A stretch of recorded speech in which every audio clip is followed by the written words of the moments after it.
Hola a todos, bienvenidos a un nuevo vídeo de la serie que hemos dado en llamar Dios habla en la historia, claves para entender los sucesos actuales. Bueno, nos quedamos ayer, como sabéis, justamente en esa fecha clave, ¿no? Que era el año 2000. Y estuvimos explicando cómo el año 2000 era el año previsto por el cielo para que tuviesen lugar el pistoletazo de salida de lo que ya podríamos llamar la tribulación que precede a a la segunda venida del Señor, ¿no? Aquí vamos a continuar un poquito más y entonces, bueno, no quiero dejar pasar lo primero de todo en aclarar que se le ha comparado en la Biblia y en el Nuevo Testamento, e incluso el Señor utiliza esa comparación a estos tiempos que comenzaron en este momento, como Jesús lo pone con una comparación muy gráfica, que son los dolores de parto, ¿no? Entonces yo creo que es muy importante que a partir de ahora, en los vídeos que vamos a ir subiendo a partir de ahora, tengáis todos en la mente un poco esa comparación que utiliza Jesús, porque me parece muy gráfica.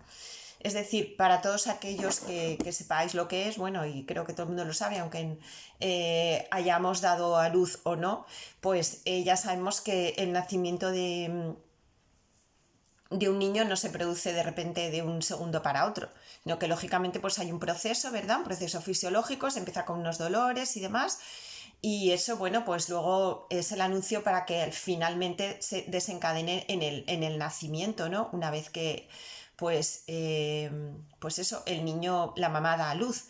Entonces, como sabéis, esos pasos previos pueden ser más o menos largos, pueden ser más o menos previos, pueden ser, bueno, pues ya sabéis, todo lo que es un proceso fisiológico hasta que una mamá pues da a luz, ¿no?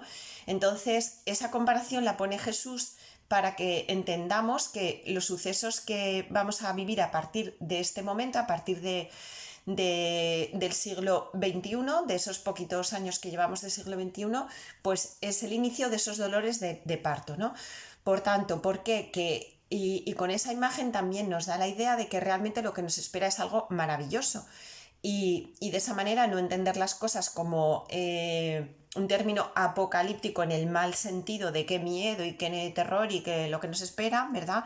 Sino pues un poco pues lo que le pasa a la mamá cuando ya va a dar a luz, pues que evidentemente esos dolores previos pues como que no le apetece mucho pasarlos, como es lógico, como que no lo va a pasar bien, como que no, pues eso, que tiene un cierto miedo, porque claro, porque no es una cosa nada agradable, pero que luego cuando ya ese niño pues viene al mundo, pues es una gran alegría que a veces le hace hasta casi olvidar pues lo que ha pues todo ese dolor que se le ha precedido, ¿no? Entonces la humanidad de alguna manera va a entrar en ese periodo que podemos llamar los dolores de parto o la prórroga del partido, que yo llamaba así por decirlo de una manera como muy gráfica, muy, en fin, entenderme, son imágenes que no quiero que vayan más allá, simplemente que nos ayuden a entender, ¿vale? Y que van a empezar pues a partir del 2005, ¿no? Ya estuvimos viendo que, pero como es lógico, pues que van a tener una serie de años, que pues eso, como esos dolores de parto hasta que realmente pues se dé a luz ese cielo nuevo y tierra nueva que el Señor pues ya nos anuncia en el Evangelio, ¿no? Que será pues la restauración incluso de este mundo, es decir, es lo que empezaremos a entrar en lo que se ha dado a denominar el final de los tiempos, que no fin del mundo, ¿vale? Creo que en algún vídeo ya hice la aclaración entre estos dos términos, pero un poco más adelante volveré a recordarlo, ¿vale? Porque lo que se nos avecina no es el fin del mundo, sino un final de los tiempos, ¿vale?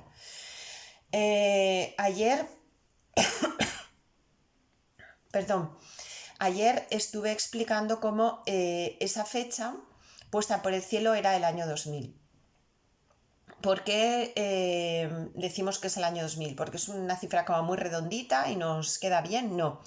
Ya hay una serie de eventos que estaban vaticinados para esa fecha. Uno de ellos está en el profeta Isaías, que pone una serie de cálculos matemáticos y de fechas y tal, que bueno, que los expertos biblistas pues hacen comprender que es una parte de la Biblia del libro de Isaías, en el que a veces se ha dado en denominar el Apocalipsis de Isaías, porque bueno, es una parte de su carta que hace alusión pues, a los eventos de ahora, ¿verdad? Y allí, pues bueno, pues hace una serie de un cálculo matemático que si lo hacemos más o menos con precisión, como lo han hecho pues grandes biblistas, ¿verdad? Que se dedican a este tipo de cosas, pues dan como fecha tope de pistoletazo de salida para esos eventos el año 2000. Otra fecha que tenemos importante para señalar que también es ese año es las revelaciones de Dozulé, que ya hablamos, ¿verdad?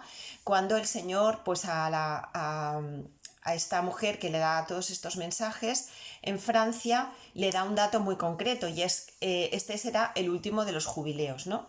Y le habla del año 75, 1975, pues 25 más, que se celebra cada jubileo cada 25 años, tendríamos en el año 2000, que en teoría pues ahí ya se tenía que haber empezado ya todo y no haberse celebrado el jubileo, pero sí se celebró. Pero bueno, estaba fijado para ese momento, ¿no? Del año 2000. Entonces, bueno, pues como hablamos, ese sería como el año del pistoletazo de salida, pero ¿qué ocurrió para que no se desencadenase allí la situación? Bueno, pues lo hablamos ayer un poquito al final del vídeo, como Juan Pablo II, como Papa Mariano por excelencia, bueno, pues es avisado del cielo de que realmente esos eventos iban ya a tener lugar.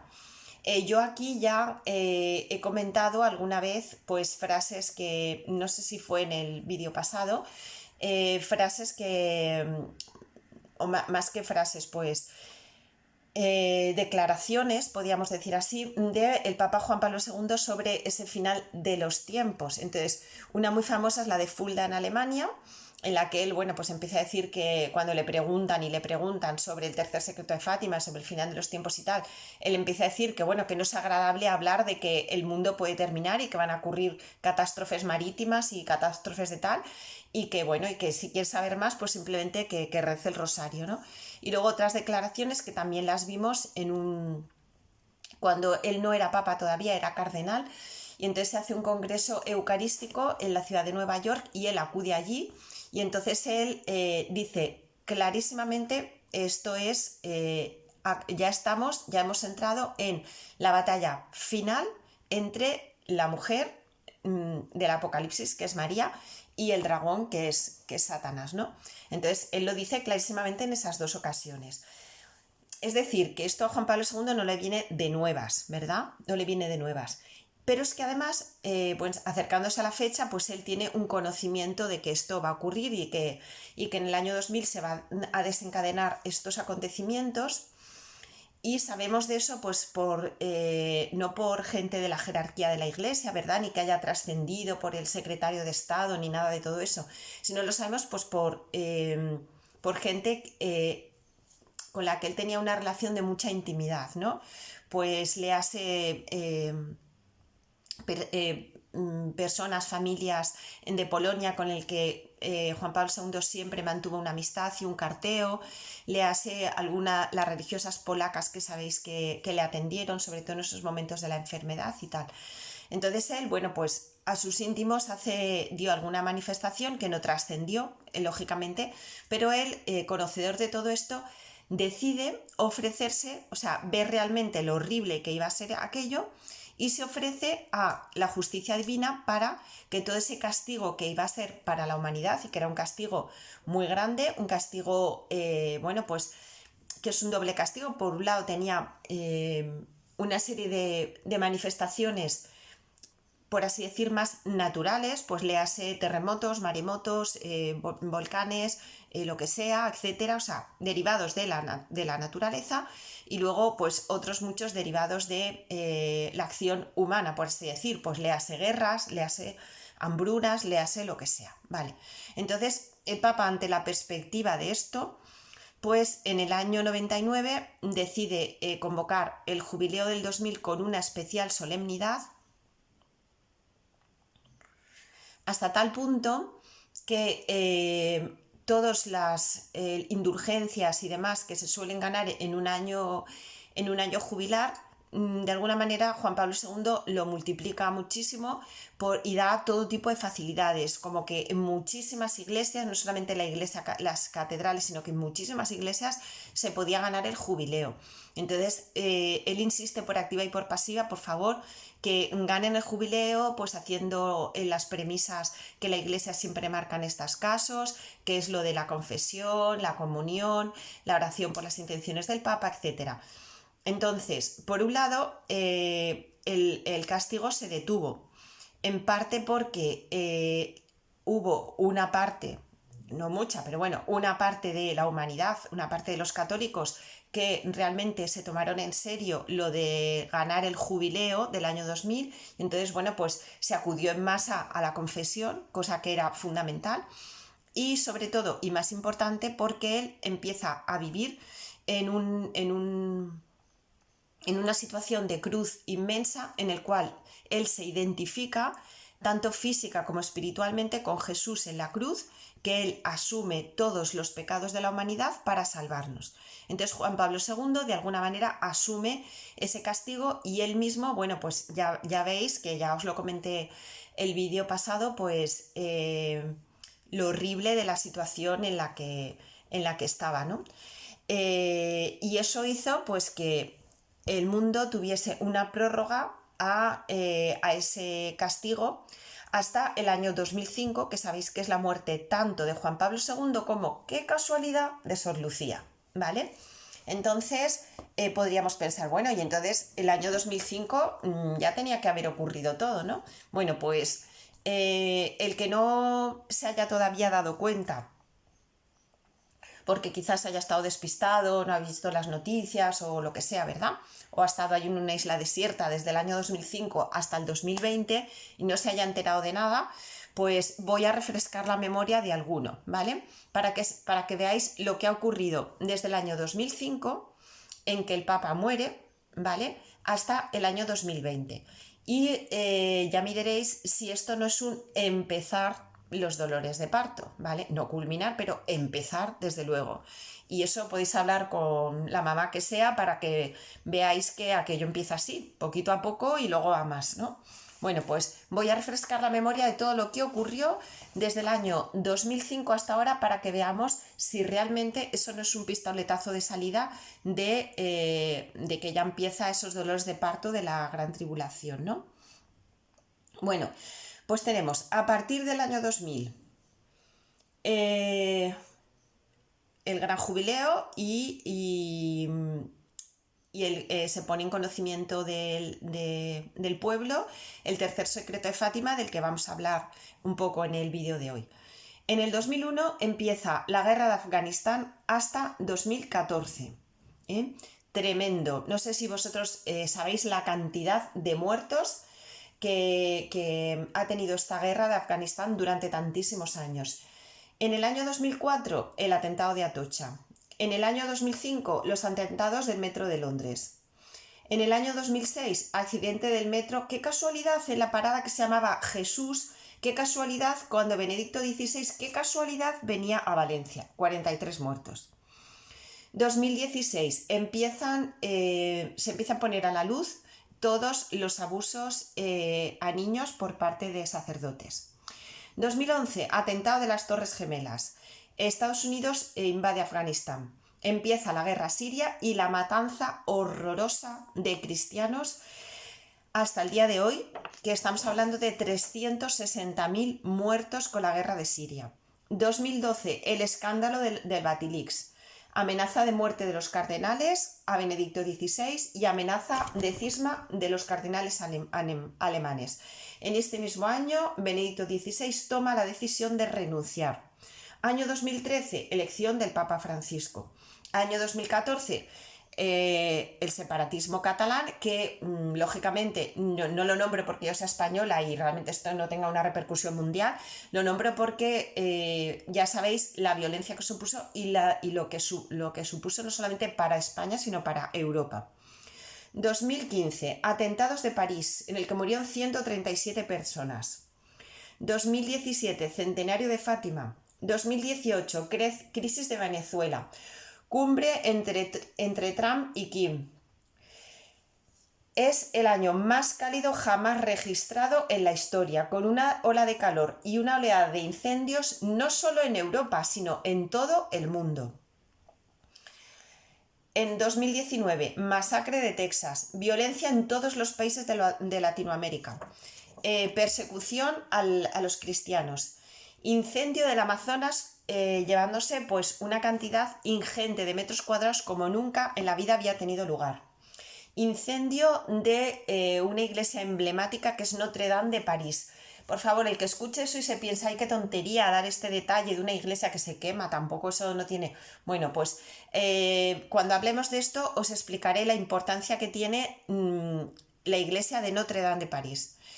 Y después de esas lindezas del 2019 llegamos a nuestro precioso año 2020, en el cual empieza el coronavirus.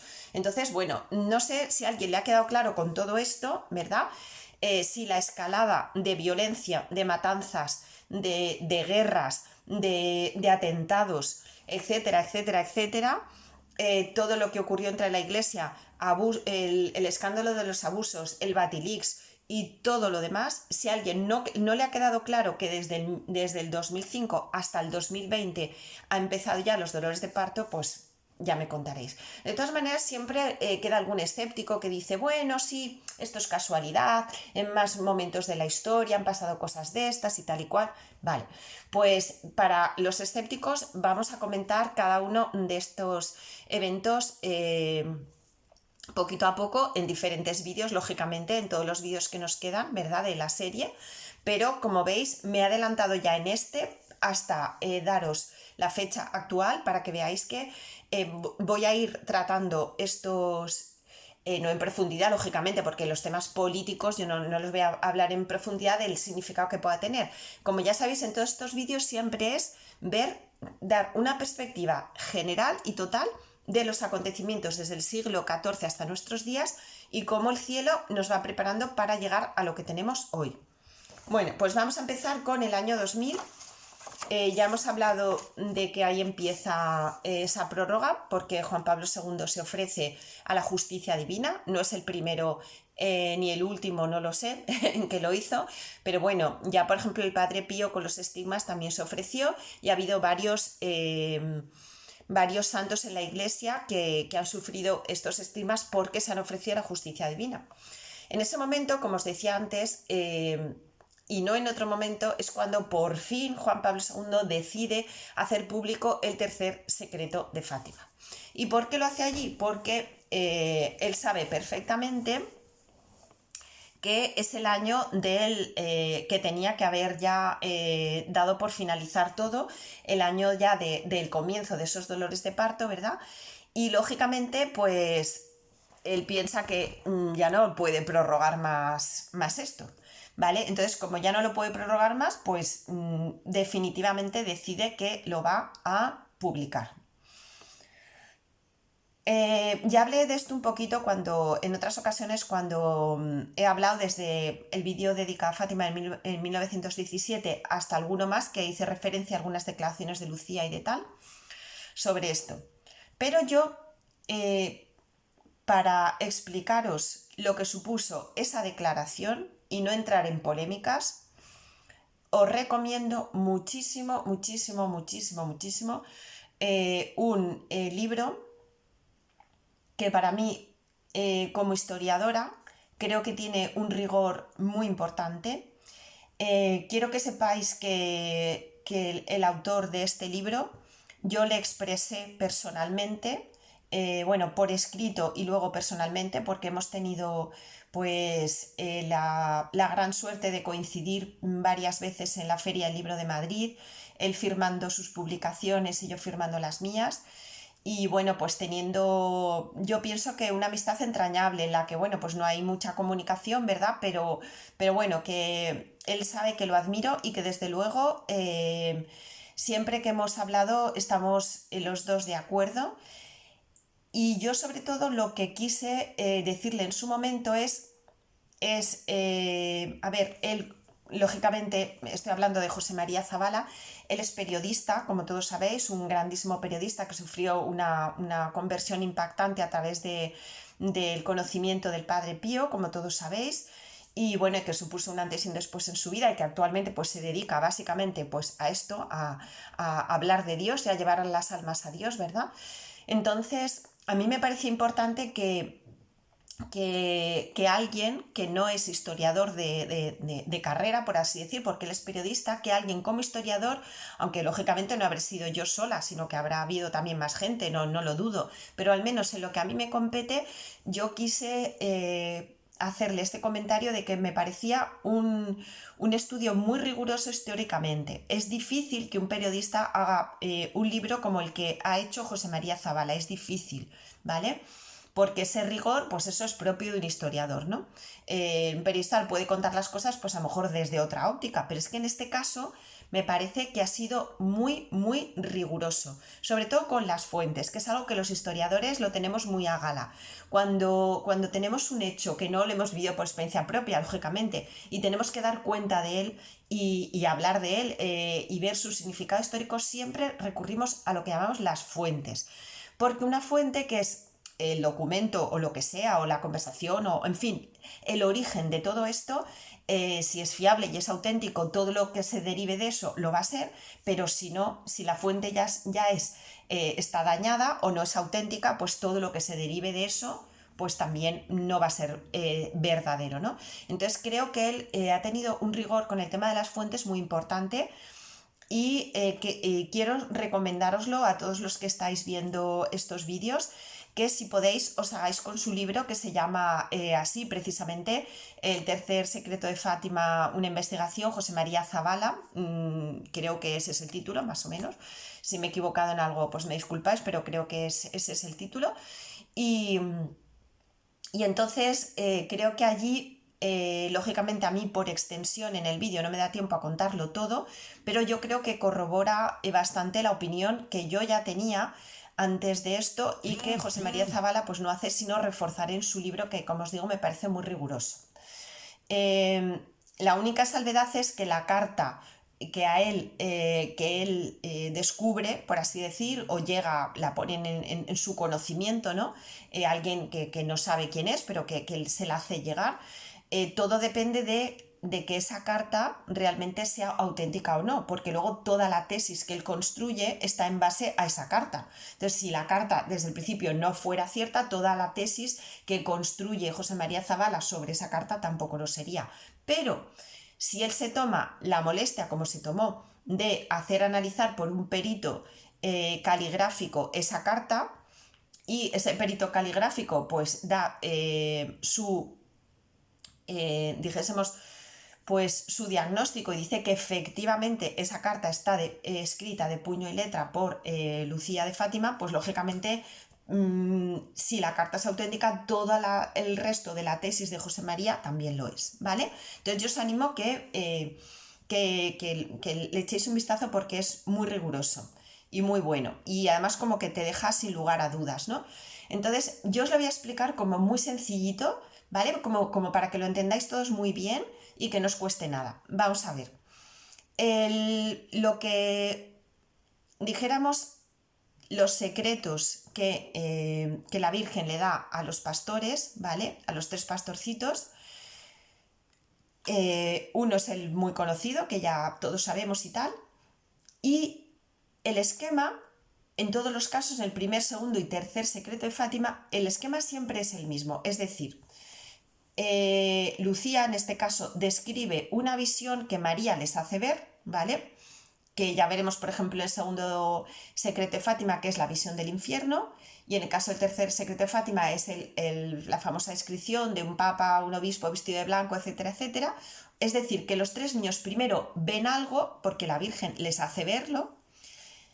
Después de ver eso, esa visión, entonces María les hace una interpretación de la visión, ¿vale? Entonces siempre es así. Primero ellos lo ven como pueden ver una película de cine, para que nos entendamos, y para que la Virgen quedarse, o para que los niños, perdón, se les quedase realmente el mensaje auténtico de lo que habían visto, pues entonces María, como madre, les va explicando y les dice algo así como: ¿os acordáis que habéis visto el infierno donde habéis visto unas llamas y tal y cual? Pues hijos, eso es el infierno donde van los pecadores y tal. ¿Os acordáis que habéis visto allí unos gritos y tal? Pues esto significa que allí los pecadores están penando porque tal y cual. ¿Os acordáis que habéis visto muchas almas? Pues esto significa, ¿vale? O sea que, para que nos entendamos, ellos primero ven algo como en una pantalla de cine y a continuación María da la explicación. Vale, pues mirar, después de entender esto, que es así de sencillo, en el primer secreto es así, hay una visión y una explicación que da María, y eso lo dice Lucía. Segundo secreto, hay una visión, que es la visión del infierno, y una explicación que da María. Tercer secreto, que es el que se dijo en el año 2000. Está la visión, pero no está la explicación de María. En lugar de la explicación de María, está la explicación de Monseñor Ángelo Sodano. Entonces, ¿qué pasa ahí? Que la Virgen de repente cambió la estrategia y dijo: bueno, pues para el primer y segundo mensaje van a ver una visión y yo luego se lo voy a explicar. Pero para el tercero solamente van a ver la visión y ellos que entiendan lo que buenamente puedan. No tendría sentido. O sea, no, en buena lógica esto no se entiende, ¿no? No se entiende básicamente porque, además, si hay alguno de los secretos que debería explicarse, precisamente es el tercero. Porque el tercero es el que como que puede entenderse menos, ¿vale? Y necesitaba una explicación. Entonces, claro, este detalle como que a la gente le pasó desapercibido, pero ciertamente aquellas personas que eran estudiosos de Fátima y que llevaban estudiando los mensajes de Fátima desde hacía muchísimos años y eran expertos, ¿vale? Eran teólogos expertos en Fátima, les llamó la atención. Y desde el principio, después de esa declaración pública que se dio por televisión y que todo el mundo la vio y, en fin, y todos los medios de comunicación recogieron, pues la gente, los expertos se sorprendieron y dijeron: pero bueno, ¿esto qué es? Ya nos dicen el mensaje, pero la interpretación que da la Virgen de esa visión no nos la da. Pero para el pueblo llano eso pasó desapercibido, ¿vale? Simplemente se dijo: el tercer secreto de Fátima es y se explica y se dice la visión. Y entonces se dice punto final. Y luego ya viene el cardenal Ángelo Sodano dando su explicación. No, la explicación de esto es que es el atentado de Juan Pablo II, etcétera, etcétera. Entonces, bueno, pues la gente lo aceptó tal cual. Ah, pues muy bien, pues mira, que el tercer secreto de Fátima era lo de Juan Pablo II. Entonces, como ya ha pasado, pues ya lo pueden decir porque es que ya pasó esto, ya pasó en los años 80, en el 81 concretamente. Y la gente se fue así. Pero claro, los expertos se dieron cuenta que allá había un fallo de base. Primero, ya lo hablamos en el 81 cuando lo dijimos, el atentado de Juan Pablo II, evidentemente que está la mano de la Virgen de Fátima detrás. Evidentemente, o sea, eso no le cabe a nadie ninguna duda. Tuvo lugar el 13 de mayo. Pero las similitudes entre lo que se dijo que era el tercer secreto de Fátima, de un papa un obispo vestido de blanco que sube una colina con una cruz, que hay cadáveres, que tal y que cual, que al final le matan y tal. Hay muchísimas cosas, por no decir casi todo, que no concuerda nada con lo que le pasó al papa en el atentado. Con lo cual, y sobre todo lo más importante es que no se da esa explicación de la Virgen. Claro, para la gente que no había estudiado cómo los otros secretos habían sido dados por la Virgen, pues no vio nada raro, pero para los expertos sí que lo vieron raro, ¿vale? Yo os lo quiero leer, ¿vale? Porque así no solamente es que os lo diga yo, sino que vosotros lo veáis. Vale. Empezamos con el primero. El primero dice, del primer secreto, el primero es la visión. Y la visión dice: Dice Lucía, Nuestra Señora nos mostró un gran mar de fuego que parecía estar debajo de la tierra. Hundidos en este fuego estaban los demonios y las almas como si fueran brasas transparentes y negras o bronceadas con forma humana que flotaban en el incendio llevadas por las llamas que de ellas mismas salían, juntamente con nubes de humo, cayendo para todos los lados, semejantes al caer de las chispas en los grandes incendios, sin peso ni equilibrio, entre gritos y gemidos de dolor y desesperación, que horrorizaba y hacía temblar de pavor. Los demonios se distinguían por sus formas horribles y asquerosas de animales espantosos y desconocidos, pero transparentes y negros. Esta visión duró un momento. Y gracias a nuestra buena Madre del Cielo, que antes en la primera aparición nos había prevenido con la promesa de llevarnos al cielo, si no fuese así, creo que habríamos muerto de susto y de pavor. Vale, ahora viene lo que se ha dado en llamar el segundo secreto, que no es tal. No es segundo secreto, sino que es la explicación del primer secreto, ¿vale? Para que veáis que es tal cual os lo he explicado yo, dice Lucía.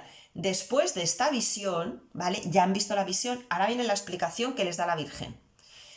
Enseguida levantamos los ojos hacia Nuestra Señora, como diciendo, madre mía, ¿qué significa esto? ¿Por qué nos has enseñado esto?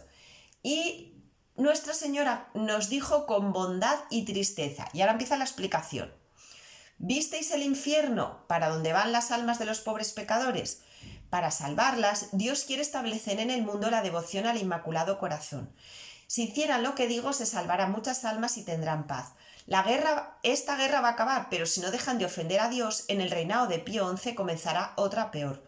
Cuando vean una noche alumbrada por una señal desconocida, sepan que es la gran señal que les da Dios, y esto se cumplió, ya os lo he explicado, con una gran aurora boreal que se vio en todo el mundo, de que Él va a castigar al mundo por sus crímenes, por medio de la guerra, el hambre y las persecuciones a la Iglesia y al Santo Padre. Para impedirlo, vendré a pedir la consagración de Rusia en mi Inmaculado Corazón y la comunión reparadora de los 5 primeros sábados. Si atendieran a mis pedidos, Rusia se convertirá y tendrán paz. Si no, esparcirá sus errores por el mundo, promoviendo guerras y persecuciones a la Iglesia. Los buenos serán martirizados, el Santo Padre tendrá mucho que sufrir, varias naciones de Europa serán aniquiladas y por fin mi corazón inmaculado triunfará. El Santo Padre me consagrará a Rusia, que se convertirá y será concedido al mundo un periodo de paz. ¿Vale? Nos ha quedado a todos claro, ¿verdad? Lo que llamamos primer secreto no es más que la visión del infierno. Lo que llamamos segundo secreto es la explicación que da la Virgen de ese visión. Y dice, ¿vosotros habéis visto el infierno? Pues yo os lo he enseñado por esto, porque es donde van las almas de los pecadores. Y para salvarlas, por eso, Dios quiere que se establezca en el mundo la devoción al Inmaculado Corazón, la consagración de Rusia, etcétera, etcétera. O sea que el segundo secreto no es tal, sino que es la explicación del primero. O, si lo podemos también decir de esta manera, ¿qué pretendía la Virgen que hagamos con esa visión? Porque claro, si el secreto simplemente es la visión del infierno, pues sí, madre mía, era un dogma de fe, ya lo sabíamos, pero bueno, gracias por hacérnoslo ver y corroborar que era cierto, que el infierno existe. Entonces no tendría sentido decirnos eso ya está. ¿Qué secreto es ese? Ese secreto no es ningún secreto que el infierno existe, ¿vale? El secreto viene después, cuando ella, en lo que llamamos segundo secreto, que no es tal, que es la explicación del primero, pues ella dice por qué les ha hecho a los pastores ver eso, para que es urgente esa consagración de Rusia y esa devoción a su corazón inmaculado, ¿vale? Y ahora viene lo que se dio en llamar el tercer misterio que el cardenal Angelo Sodano, en nombre del Papa Juan Pablo II, lo da a conocer. Y ya veréis cómo realmente en este mal llamado tercer secreto vuelve a ser una visión. Dice, después de esas dos partes que ya expuse, ¿vale? O sea, la visión, que es la primera parte, y la explicación de la visión, que es la segunda parte, dice Lucía, vimos, ahora aquí empieza otra visión. Al lado izquierdo de Nuestra Señora, un poco más alto, todo esto es lo que se leyó en el año 2000. un poco más alto, un ángel con una espada de fuego en la mano izquierda. Al centellear despedía llamas que parecía iban a incendiar el mundo, pero se apagaban en contacto con el brillo que de la mano derecha expedía Nuestra Señora a su encuentro.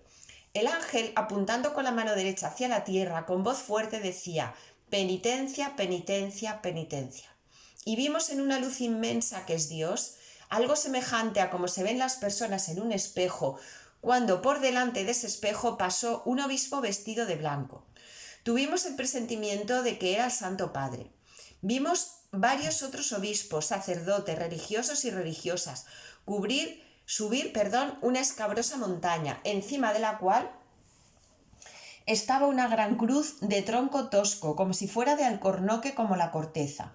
El Santo Padre, antes de llegar allí, atravesó una gran ciudad, medio en ruinas y medio trémulo, con andar vacilante, apesadumbrado de dolor y de pena. Iba orando por las almas de los cadáveres que se encontraba por el camino.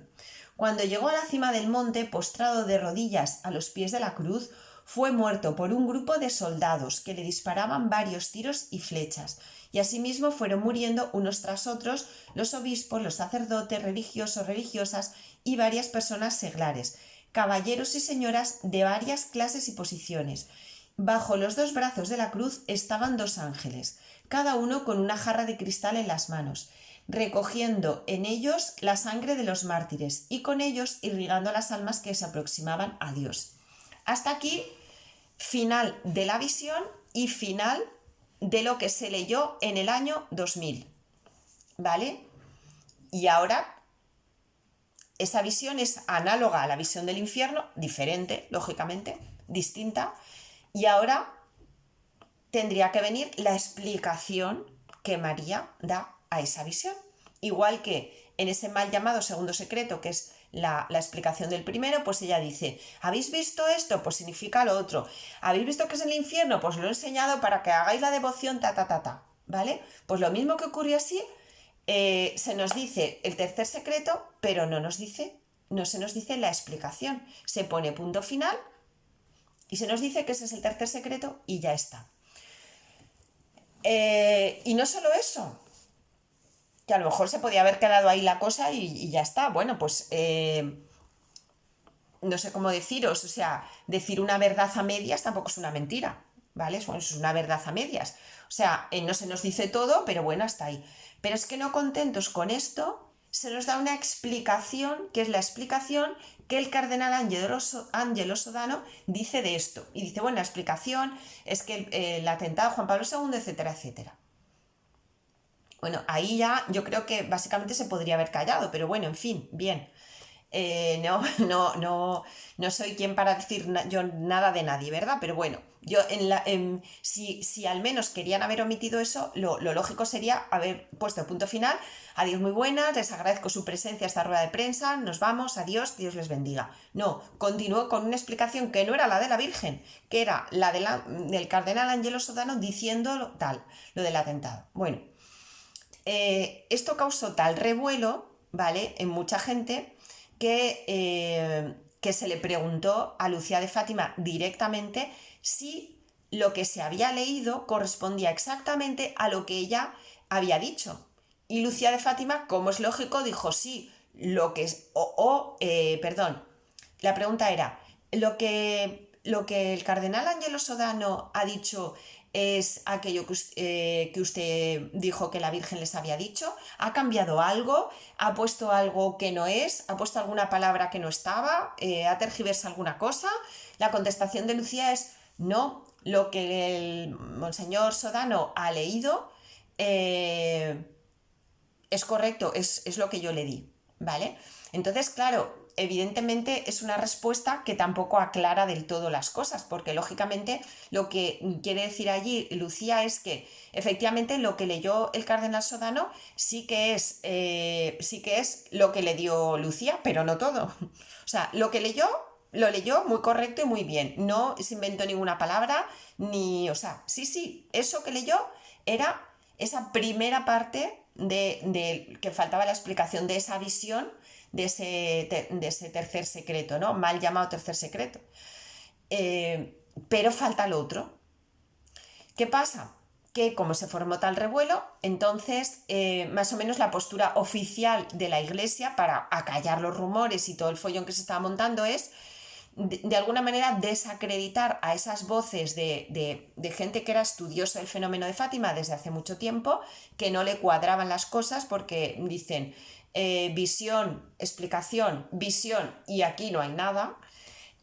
Como no les cuadraba, entonces lo que se hace es, para evitar esas polémicas, decir que las personas que están diciendo públicamente que no se ha dicho todo lo del tercer secreto de Fátima, que lo que pasa es que, bueno, pues son personas, pues, bueno, pues de todo, desde que se les va la cabeza, desde que son como muy morbosas y lo que ellos querían era escuchar como calamidades de que iba a venir una guerra mundial o iba a venir no sé qué o cosas horrorosas, y entonces claro, como no han dicho nada de todo eso, sino que es una explicación de un evento pasado del 81, se han quedado como desilusionadas porque lo que querían era pues que en una curiosidad morbosa saber a ver cuándo iba a ser el fin del mundo o qué es lo que iba a pasar y tal y cual. Y entonces, bueno, pues esa gente lo que hay que hacer es que se queden callados porque lo que dicen son cosas totalmente absurdas y Lucía y la hermana Lucía ya ha ratificado que eso es correcto y aquí todo el mundo a callarse y que no hay más, vamos.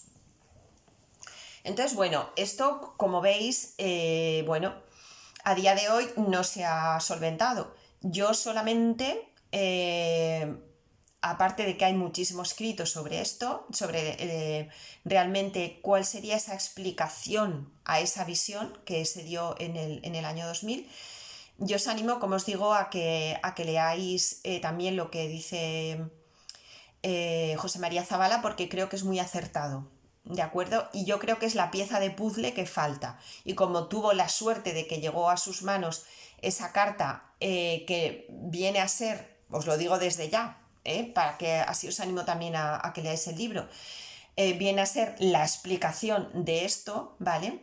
Pues claro, vais a entender perfectísimamente por qué la Iglesia durante tantísimo tiempo, ¿vale?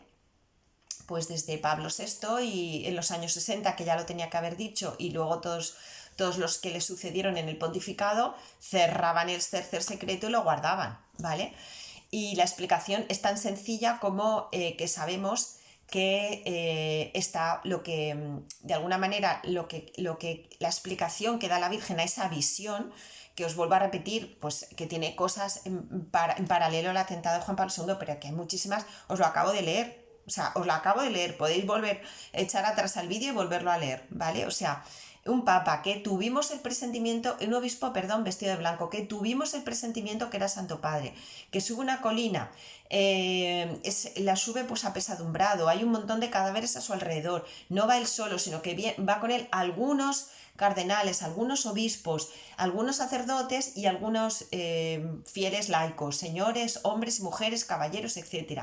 Y que va allí, pues eso, rodeado de cadáveres y tal, y cuando llega allí se postra ante la cruz y lo matan, ¿vale? Entonces, bueno, esa visión necesitaba una explicación y la explicación yo no os la voy a dar, os invito a que veáis, a que leáis el libro de mi amigo José María, y desde luego básicamente la idea es que allí lo que la Virgen dice con esto es que realmente el punto final de los últimos tiempos es como el enemigo, que siempre de la Iglesia siempre había sido un enemigo de fuera, siempre, y nunca habían podido con ella, ¿vale? Pues llegará un momento, por la visión que la Virgen le da a Lucía, que ese enemigo estará dentro de la Iglesia. Entonces, la explicación que le dará a Lucía de esa visión, que no la visión en sí, sino la explicación que la Virgen le da, pues eso, pues le habla de lo que ya hemos estado hablando en otros vídeos, cuando hablamos del Concilio Vaticano II, pues de la infiltración de la masonería y del neomarxismo dentro de la Iglesia, ¿vale? Entonces, bueno, de hecho, os voy a dar una cita que luego os la volveré a dar cuando hable del año 2010, pero como hace referencia a esto que estamos hablando, pues la voy a citar aquí. Frase textual de Benedicto XVI en un viaje a Portugal en el año 2010. Dice así Benedicto XVI. Os pongo en antecedentes. En este momento ya se ha hecho público pues todos los escándalos de los abusos a niños por parte de sacerdotes. Dice así Benedicto XVI: los sufrimientos actuales de la Iglesia por los abusos sexuales por los abusos sexuales a niños cometidos por sacerdotes forman parte del tercer secreto de Fátima, ¿vale? ¿Eso qué quiere decir? ¿Que allí lo pone tal cual? No lo pone tal cual, porque lo que se nos leyó no está. Y Benedicto XVI está hablando 10 años después. Está en esa explicación, que es lo que no se nos lee. Y voy a terminar prácticamente pues citándoos el teólogo más importante que hubo durante los pontificados desde Pablo VI hasta Juan Pablo II, que es Mario Chiappi, un teólogo italiano. ¿Por qué lo cito? Primero porque por su categoría como teólogo muy importante, luego pues que es un teólogo que está en línea totalmente de la sana doctrina de la Iglesia, y luego porque al ser un teólogo que está ya desde Pablo VI hasta prácticamente que se dio hasta el pontificado de Juan Pablo II, como abarca un abanico muy grande de años, desde cuando se tenía que haber revelado ese tercer secreto, que fue precisamente en los años 60 hasta ahora, él tiene como una visión de conjunto mucho mayor, ¿no? Y entonces él dice explícitamente que él conoció, o sea, leyó ese tercer secreto, eso ya lo sabéis, o sea, ese tercer secreto estaba guardado no en los archivos vaticanos, sino, dijésemos, en una arqueta personal que solamente lo tenía el Papa reinante en ese momento, ¿no? Y alguna otra persona que lo leyó, entre ellos él. Bueno, pues dice textualmente este teólogo. Dice: en el tercer secreto de Fátima se predice que la gran apostasía de la Iglesia empezará desde lo alto, ¿vale? Entonces, bueno, que la Iglesia va a sufrir una apostasía, eso no es una cosa de unos frikis ahora que se han inventado, uy, qué raro, no, eso ya desde el Apocalipsis está, o sea, que va a existir una apostasía en la Iglesia, o sea, y Jesús lo dice: cuando venga el Hijo de Dios a la tierra, encontrará fe en la tierra. Queriendo decir, pues que cuando yo venga en esa segunda venida escaseará tanto la fe que es que, bueno, pues muy poca gente la tendrá, ¿no? Entonces, la apostasía dentro de la Iglesia, es decir, la pérdida de la fe, está ya vaticinada desde la Sagrada Escritura y muchos siglos antes. Entonces, eso es un hecho, eso no es discutible, que va a haber una apostasía en la Iglesia. Y a partir de ahí, bueno, pues la Virgen, que ya hemos visto como en el 73 al padre Gobí ya se lo empieza a decir en el libro el famosísimo libro azul, a los sacerdotes hijos predilectos de mi corazón, que es que le da a la Virgen al padre Gobí. Ahí también pues habla explícitamente, ya os lo he comentado en varias ocasiones, de los enemigos de la Iglesia, que ya están en el Apocalipsis, como comunismo y masonería. Y aquí se dice explícitamente lo que os acabo de leer, Mario Chiappi, que la gran apostasía de la Iglesia empezará desde lo alto. Entonces, aquí se explica muy bien el qué. Pues que vamos a ver, que si yo soy el Papa fulano, el que sea, Pablo VI, Juan XXIII o el que sea, el Papa que sea, y a mí me hacen entrega de un secreto que es una visión por un lado y una interpretación por el otro. La visión ya me pone los pelos de punta porque me está diciendo que al Papa lo van a matar, ¿vale? Como lo habéis oído claramente. Entonces eso ya me para un poco porque digo, ¿cómo voy a decir yo esto públicamente, que al Papa lo van a matar y que va a haber este desastre y unos cadáveres y tal cual? No. Y por otro lado, en la explicación que lee el Papa de turno, pues dice que es que esto no es por un enemigo de fuera, sino porque el enemigo está dentro de la Iglesia, ¿no? Entonces, lógicamente, pues a todos los cardenales que estaban dentro de la masonería no les interesaba para nada que esa explicación se le diera a luz, ¿vale? Y que esa segunda parte que no se leyó, se leyera, ¿vale? Porque, no sé, yo creo que esto lo entendéis todos, ¿no? Es como, tú imagínate que trabajas en una empresa, ¿no? Y entonces en esa empresa no sé, pues tú eres uno de los jefes, ¿vale? De la empresa y resulta que se destapa el escándalo de que hay gente que está pues haciendo una malversación de fondos, vamos a suponer. Y entonces, bueno, pues la noticia es que la empresa tal pues está haciendo una malversación de fondos y sus responsables son conocedores de ello. Entonces tú, que eres el responsable y que eres el jefe de no sé qué, pues dices, venir todos, vamos a hacer una rueda de prensa que os voy a decir lo siguiente, mirad, esta empresa se está haciendo una malversación de fondos y todos los responsables, que somos nosotros, lo sabíamos. Pues es que no tiene ningún sentido, o sea, es absurdo. Si yo soy responsable de esto, lo que quiero es ocultarlo, no darlo a conocer por todo el mundo. Entonces, lógicamente, es uno de los motivos por los que, lógicamente, no se daba a conocer, porque ocurre lo que os estoy diciendo, ¿no? Entonces, esto es muy grave. Esto es muy grave y aquí uno, bueno, puede estar de acuerdo o en desacuerdo con lo que yo acabo de exponer, estar de acuerdo o desacuerdo con las tesis que Zavala pues baraja en su libro. Pero lo que es innegable es que las cosas sucedieron como yo os las he contado, todos lo recordaréis, ¿verdad? Porque creo que todos los que estáis viendo este vídeo, pues o casi todos, nacisteis en el año 2000, o sea, antes, un poquito antes del 2000. Si hay algún joven que me está escuchando, pues que refresque la memoria en internet, ¿vale? Y eso ocurrió así, o sea, ese es el secreto que se dijo y la explicación que no convenció a nadie, pues del cardenal Ángelo Sodano, bueno, o que convenció a mucha gente, pero un poco pues porque, bueno, pues porque acatamos lo que nos dice la iglesia, ya está, y muy bien, hay que acatar lo que dice la iglesia y tal. Pero bueno, que como todo, Fátima no es una verdad de fe y como todo, bueno, pues eso, hay que también tener un espíritu crítico y saber que ya, lógicamente, este enemigo ya está infiltrado porque empieza,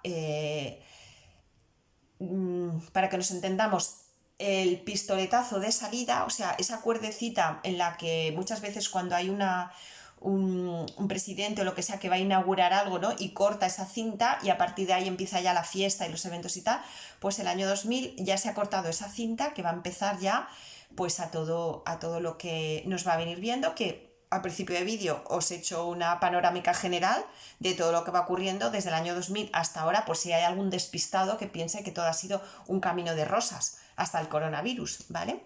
Bueno, pues nos vamos a quedar aquí, la cosa se pone apasionante, os espero mañana. Un besito.